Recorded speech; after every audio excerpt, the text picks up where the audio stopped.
teman-teman, selamat datang bersama kami di podcast Suara Demokrasi. Saya Disyenda Dwi Heliaraga. Dan saya Cikal Manafe. Dalam 15 menit ke depan, kami berdua akan memandu jalannya podcast pada hari ini. Namun, kami berdua tidak akan sendirian, karena kami berdua sudah ditemani oleh 4 narasumber yang notabene orang-orang hebat. Ada Kakak Mariana, Halo. ini Nona Soe, ada Kakak Septin, Halo. ada juga Kakak Wiwin, dan ada Kakak Sri. Oke. Jadi baik teman-teman, hari ini kita akan membahas topik yang mungkin terdengar seperti judul film trailer politik, yaitu pemerintahan bayangan. Tetapi tunggu dulu, ini bukan tentang teori konspirasi atau organisasi rahasia, tetapi kita akan mengupas fenomena nyata tentang bagaimana kekuatan di luar pemerintahan formal, khususnya media sosial dan opini publik dapat mempengaruhi keputusan-keputusan penting negara. Bayangkan sebuah kebijakan pemerintah yang tiba-tiba berubah setelah ramai di media sosial. Atau ketika teman-teman masih ingat seorang pejabat yang mengundurkan diri karena skandal yang viral di media sosial. Ini bukan fiksi teman-teman, ini adalah realitas politik di era digital. Dalam 15 menit ke depan, kita akan menjelajahi bagaimana media sosial membentuk opini publik, bagaimana opini tersebut menekan pemerintah, dan apa implikasinya bagi demokrasi kita.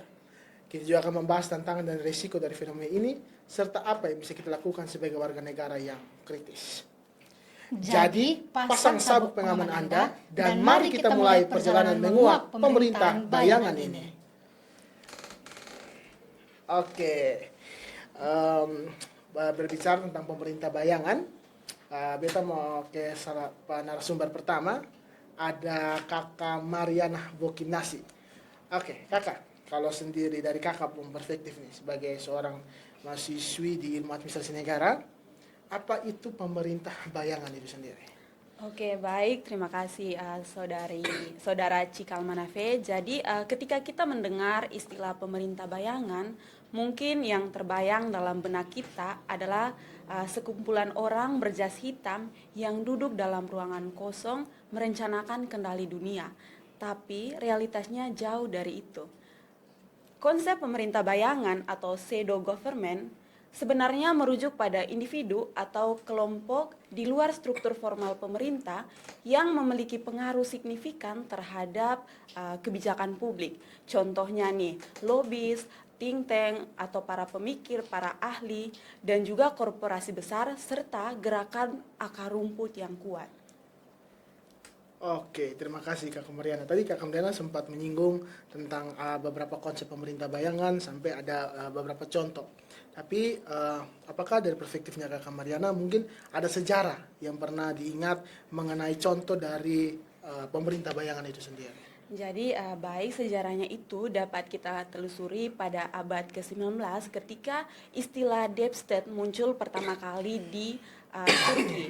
Namun fenomena ini ada banyak di negara lain. Misalnya nih, pengaruh industri minyak terhadap kebijakan energi di Amerika Serikat dan pengaruh atau peran konglomerat chaebol terhadap politik di Korea Selatan. Jadi di sini yang perlu ditekankan bahwa pemerintah bayangan itu bukanlah organisasi tunggal atau yang terstruktur. Organisasi pemerintahan itu pemerintah bayangan itu lebih merupakan jaringan pengaruh yang kompleks dan seringkali saling bersaing. Apalagi di era digital ini, jaringan tersebut semakin luas dan rumit dengan hadirnya media sosial dan opini publik online. Oke, berangkat dari yang tadi dikatakan oleh Kakak Mariana tentang pemerintah bayangan, kita ke narasumber. Nomor 2 ada Kakak Septin. Kalau tadi kan sempat berbicara tentang bagaimana pemerintah bayangan itu dia terbentuk dari media sosial. Nah, kalau dari Kakak Septin sendiri, sebenarnya apa sih bagaimana peran media sosial itu dalam membentuk pemerintah bayangan itu sendiri? Baik, terima kasih. Jadi peran media sosial sendiri itu sudah mengubah landscape politik secara dramatis. Dulu itu informasi itu mengalir dari satu arah dari media massa ke media publik, tetapi sekarang setiap orang tuh bisa menjadi produsen dan distributor informasi. Jadi algoritma platform media sosial itu memainkan peran krusial. Mereka menentukan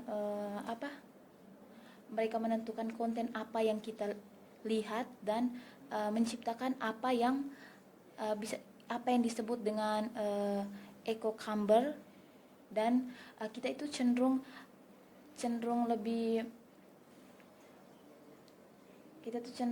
lebih terpapar pada informasi yang sesuai dengan pandangan kita sendiri. Oke, tadi kan berbicara tentang media sosial sebagai lanskap politik yang secara dramatis. Kalau apakah ada contoh konkret di sekelas internasional, ya, kita bicara sekelas internasional, apakah ada contoh konkret kasus yang terjadi tentang pemerintah bayangan itu sendiri? Kalau teman-teman masih ingat itu kasus Arab Spring itu, revolusi di berbagai negara Arab mulai dari tahun 2010 sampai 2012 itu dipicu dan dikoordinasikan sebagian besar melalui media sosial. Jadi di sini menunjukkan bagaimana platform online itu bisa menjadi katalis perubahan politik besar. Oke, itu kan tadi secara kelas internasional, kelas dunia. Kalau kita berbicara secara nasional, kalau di Indonesia, apakah pernah ada kasus pemerintah bayangan itu yang sampai mungkin demonstran turun ke jalan? Mungkin apakah ada? Ada salah satu contoh hashtag di reformasi, di korupsi yang viral di tahun 2019 itu memprotes tentang sejumlah RUU kontroversial. Gerakan ini sempat berujung pada demonstrasi yang besar-besaran sehingga ada penundaan pengesahan RUU tersebut. Oke, berarti ini media sosial juga bisa memaksa, dari kesimpulan yang tadi Kakak Septin sampaikan, bahwa media sosial juga bisa memaksa pejabat publik untuk lebih transparan, ya. Apalagi kalau kita pernah ingat beberapa kali seorang politisi atau pejabat yang meminta maaf entah di media sosial atau Twitter, Instagram, Facebook maupun WhatsApp, yang setelah mengucapkan atau melakukan tindakan yang menuai kritik dari, ya, kita tahu netizen Indonesia ini seperti apa lah. Berkaitan dengan peran media sosial di pemerintah bayangan ini, selanjutnya saya beralih ke narasumber berikutnya, yaitu Kakak Wiwin. Jadi di sini menurut pendapat dari Kakak Wiwin itu bagaimana sebenarnya opini publik terbentuk di era digital ini? Oke, baik, terima kasih. Ada dua hal terkait dengan bagaimana sih opini publik itu terbentuk di era publik ini. Yang pertama itu ada peran influencer dan thought leader. Mereka ini bisa saja para selebriti, akademisi, maupun meme account yang memiliki followers yang banyak. Cuitan maupun postingan dari mereka tersebut tuh dapat mengubah cara berpikir ribuan bahkan jutaan orang. Nah, kedua itu ada fenomena viral. Sebuah ide dapat menyebar dengan cepat seperti virus dan membentuk opini banyak orang dalam waktu yang sangat singkat. Kita dapat flashback kembali pada tahun 2020 itu ada suatu fenomena viral terkait dengan hashtag Indonesia Terserah. Nah, hashtag tersebut viral pada masa pandemi. Namun dari kedua hal tersebut ada juga sisi negatifnya, yaitu astroturfing, yaitu di mana praktek di mana kampanye yang terlihat seperti gerakan akar rumput namun didanai dan diorganisir oleh kepentingan tertentu, misalnya perusahaan minyak yang mendanai akun-akun untuk mempromosikan skeptisme terhadap perubahan iklim. Belum lagi masalah bot dan juga akun palsu yang menyebarkan berita yang lebih populer dari yang sebenarnya. Dan itu semua membuat pembentukan opini di era digital ini menjadi sangat kompleks dan rentan terhadap manipulasi. Oke, berbicara tadi dari yang tadi Kakak Wiwin sampaikan mengenai bagaimana sehingga opini itu bisa terbentuk sampai di era digital. Kalau begitu, Kakak Sri ini sebagai narasumber keempat, hubungan antara opini publik dan kebijakan pemerintah tadi, ya. Contoh bagaimana opini publik yang terbentuk di media sosial yang akhirnya bisa mempengaruhi kebijakan pemerintah itu seperti apa sih, Kak?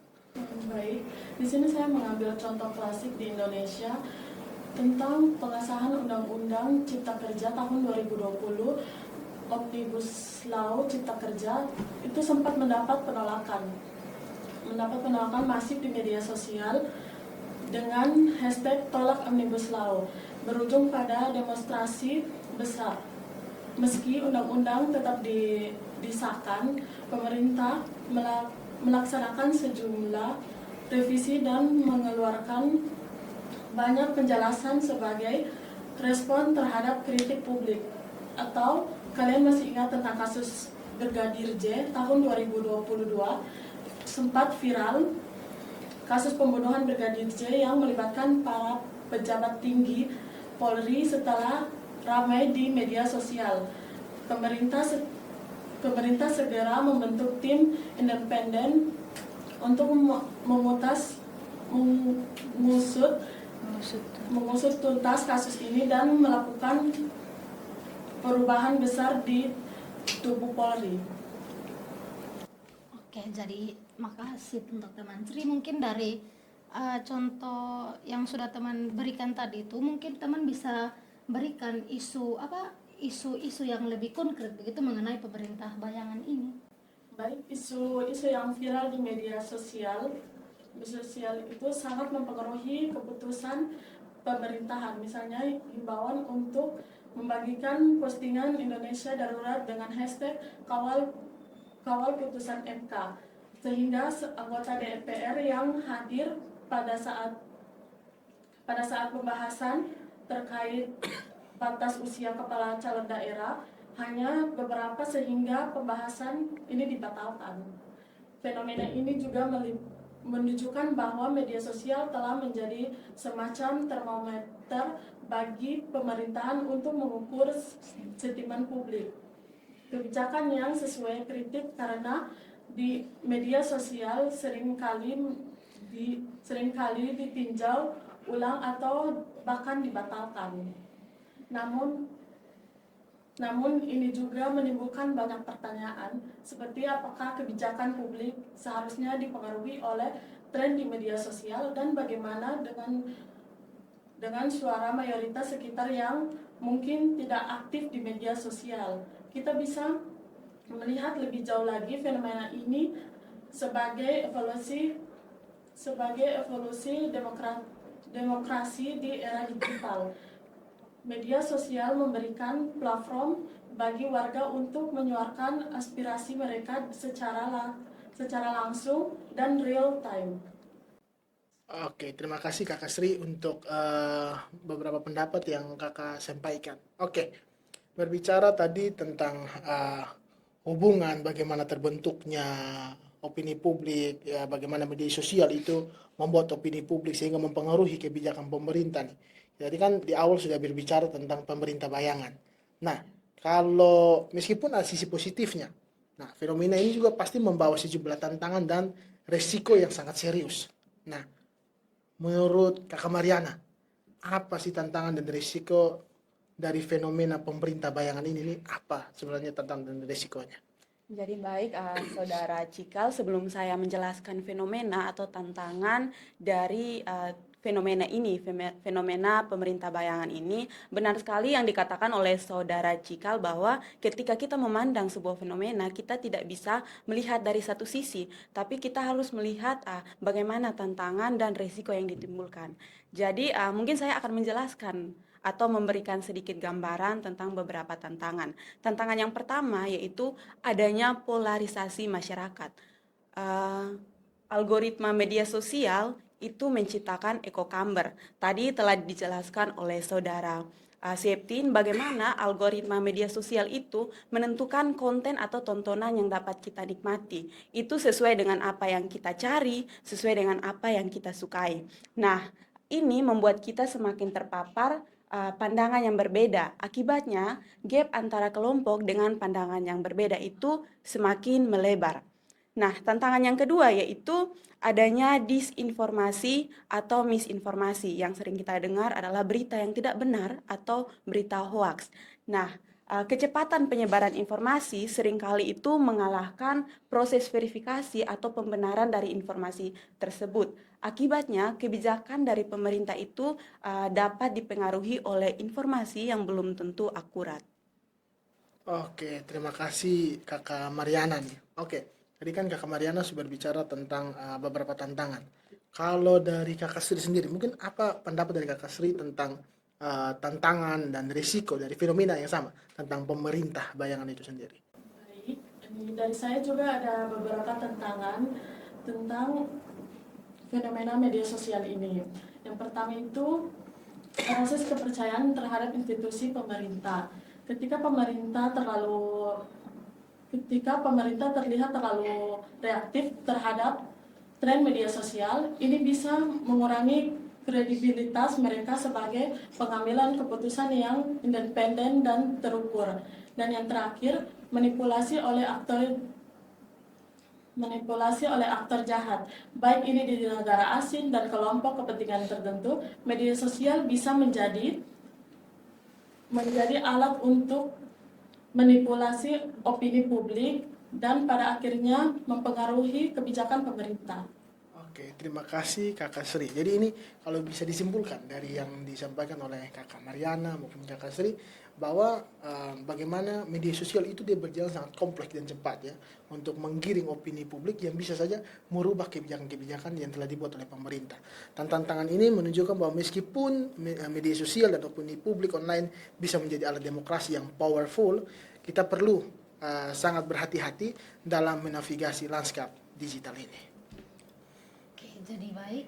Selanjutnya ini kita beralih ke narasumber yang berikut, itu ada teman Septin dan Wiwin. Di sini kita coba bertanya sedikit pendapat dari teman Wiwin dan teman Septin itu tentang solusi dan langkah ke depan itu apa yang bisa kita lakukan untuk menghadapi tantangan-tantangan ini. Oke, baik, terima kasih. Solusi dan langkah yang bisa kita lakukan untuk menghadapi tantangan-tantangan kedepannya ini, mungkin yang pertama itu paling penting itu literasi digital. Kita perlu mendidik masyarakat, terutama generasi-generasi muda, agar mereka menggunakan media sosial itu lebih kritis. Ini termaksud kemampuan untuk memverifikasi informasi dan memahami bias algoritma dan mengenali manipulasi online tersebut. Yang kedua mungkin transparansi pemerintah. Pemerintah itu perlu lebih proaktif dalam berkomunikasi dengan publik, tidak hanya reaktif terhadap isu publik yang sedang viral. Keterbukaan informasi bisa mengurangi ruang bagi spekulasi dan disinformasi. Baik, itu dari saya. Oke, terima kasih Kakak Septin ya. Tadi kan Kakak Septin sudah jawab nih tentang solusi dan langkah nih kan sonde adil nih kalau sonde dijawab lagi oleh Kakak Wiwin. Kalau Kakak Wiwin sendiri tadi kan Kakak Mariano sudah jawab tantangan, Kakak Sri sudah jawab tantangan, Kakak Septin jawab solusi. Kalau Kakak Wiwin nih, apa solusinya untuk pemerintah bayangan sendiri? Oke, baik, terima kasih. Menurut saya itu bagaimana solusi dan langkah ke depan terkait dengan tantangan-tantangan ini. Itu menurut saya yang pertama itu regulasi media sosial yang tepat. Ini isu yang sangat kompleks. Kita harus menyeimbangkan kebebasan berekspresi dan kebutuhan untuk mengendalikan penyebaran informasi yang berbahaya. Kita bisa saja mencontohi negara-negara yang sudah menerapkan regulasi ini. Yang kedua itu mendorong keterlibatan publik yang konstruktif. Kita perlu membuka ruang-ruang diskusi online yang secara sehat, dan dari situ ide dan pemikiran kita itu dapat dipertukarkan sehingga secara sopan dan produktif. Dan yang terakhir itu kita sebagai warga negara itu mempunyai tanggung jawab. Kita harus bijak dalam menggunakan media sosial dan tidak mudah terprovokasi sehingga dan selalu berpikir kritis sebelum menyebarkan informasi tersebut. Terima kasih Kakak Wiwin dan Kakak Septin yang sempat menjawab tentang solusi. Jadi intinya solusinya adalah bahwa sebagai apalagi seperti kita kaum milenial harus lebih bijak memfilter tentang informasi-informasi supaya itu tidak menggiring opini yang mungkin saja bisa mengubah kebijakan-kebijakan yang telah dibuat oleh pemerintah itu sendiri. Oke. Kita telah melihat bagaimana konsep pemerintah bayangan telah berevolusi di era digital. Media sosial dan opini publik online telah menjadi kekuatan yang sangat berpengaruh dalam membentuk kebijakan pemerintah. Di satu sisi, ini bisa dilihat sebagai perkembangan positif demokrasi. Warga memiliki suara yang lebih kuat dan langsung dalam proses pengambilan keputusan. Dan pemerintah menjadi lebih responsif terhadap aspirasi-aspirasi rakyat.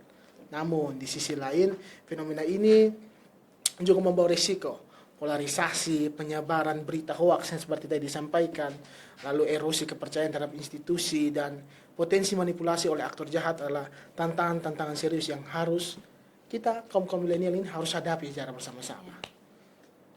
Jadi baik teman-teman, mungkin solusinya itu bukan untuk menolak teknologi atau kembali ke cara yang lama, tetapi sebaliknya kita tuh perlu beradaptasi, meningkatkan literasi digital, mendorong transparansi pemerintah, menciptakan regulasi yang tepat, dan yang paling penting itu menjadi warga negara yang kritis dan bertanggung jawab dalam penggunaan media sosial. Jadi pada akhirnya itu kualitas demokrasi kita di era digital akan sangat tergantung pada bagaimana kita sebagai masyarakat menavigasi tantangan-tantangan ini. Teknologi hanyalah alat. Terus bagaimana ini kita sebagai masyarakat ini menggunakannya yang akan menentukan masa depan demokrasi kita nanti. Nah, pendengar setia podcast, kita telah sampai di penghujung acara. Saya harap diskusi kita tentang pemerintah bayangan di era digital ini telah memberi teman-teman semua perspektif baru dan bahan pemikiran yang baru.